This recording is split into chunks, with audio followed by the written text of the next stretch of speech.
Imagine this, only 3% of vehicles on Indian roads produce nearly one third of all road transport emissions. Now imagine if India could electrify these vehicles while simultaneously creating a massive domestic manufacturing ecosystem. That is exactly what the government is trying to achieve with the latest PM e-drive scheme. This is not just another EV subsidy. Let's understand what has exactly changed, why it matters, and which sector could benefit the most. Hi, this is Anik Mitra. I am a SEBI registered research analyst part time, having my registration number INH 0000238180. I have a disclaimer before proceed that I do not have any buy, sell, hold recommendation with this particular video. This video is made absolutely for academic purpose. Now the question is, what has the government announced? The government has revised the guidelines under the PM e-drive scheme. The biggest change.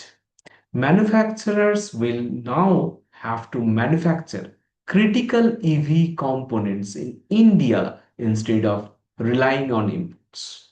This includes battery management system, vehicle control units, and DC-DC converters. From September 2026, domestic sourcing of these critical components will become compulsory.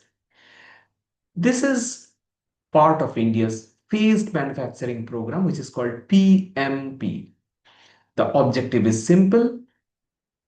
The more, sorry, the means, that means greater value addition inside the country and lower dependence on imports. Now, why has the deadline been extended? Originally, localization was supposed to begin in September 2025.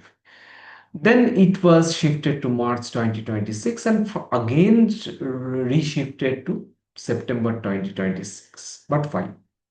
Because of the major challenge, which is rare earth magnets. These magnets are essentials for EV motors. The problem is that China controls over 90% of global rare earth refining capacity. Recent export restriction created supply uncertainty across the world.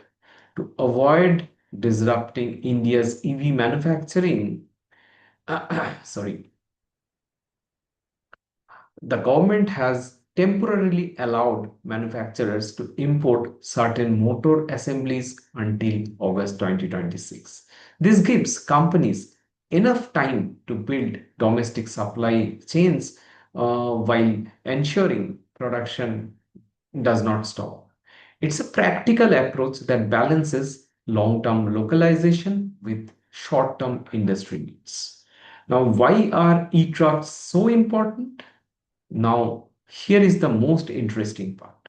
Passenger cars usually receive all the attention, but the government is focusing heavily on trucks. Why? Because trucks account for only 3% of the total vehicles, yet they generate nearly 33% of India's road transport emissions. That means electrifying one truck can reduce emissions far more than electrifying several passenger cars. Recognizing this, the government has allocated 10,500 crore over the PM e-drive scheme.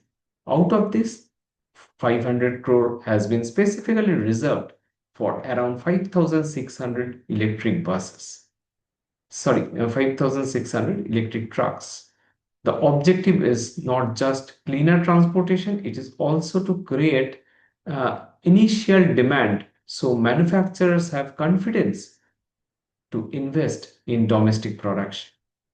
What does this mean for Indian industry? The policy goes much beyond automobiles. Localization of EV components means higher demand for automotive electronics, PCB manufacturing, power electronics, embedded software, sensors, semiconductor packaging, battery technologies. In other words, every electric truck manufacturers every electric truck manufactured in India creates demand across multiple industries. This can significantly strengthen India's domestic manufacturing ecosystem. India's EV market is already growing at about 25 to 30% annually, but approximately 2.45 million EVs sold in FY26. As volume increases, localized manufacturing becomes economically viable. Companies producing high value EV components may enjoy better operating margins, lower import dependence, stable government policy support, higher participation in global supply chains. Sectors that could benefit are not only EV manufacturers, uh, but it can be auto component manufacturers, PCB manufacturers, battery management system suppliers, power electronics companies, semiconductor packaging companies, automotive software developers, EV charging infrastructure companies. The biggest winners are likely to be companies investing early in localization rather than those depending heavily on imported components. Now, at the end, I would say the revised PM e-drive scheme represents much more than the EV incentive. It marks India's transition from an assembly-based model towards deep manufacturing and technological self-reliance. The temporary import relaxation gives manufacturers breathing room, but after September 2026, localization becomes a new normal. For investors, this means looking beyond electric vehicles, the, identifying companies building the technologies that power them.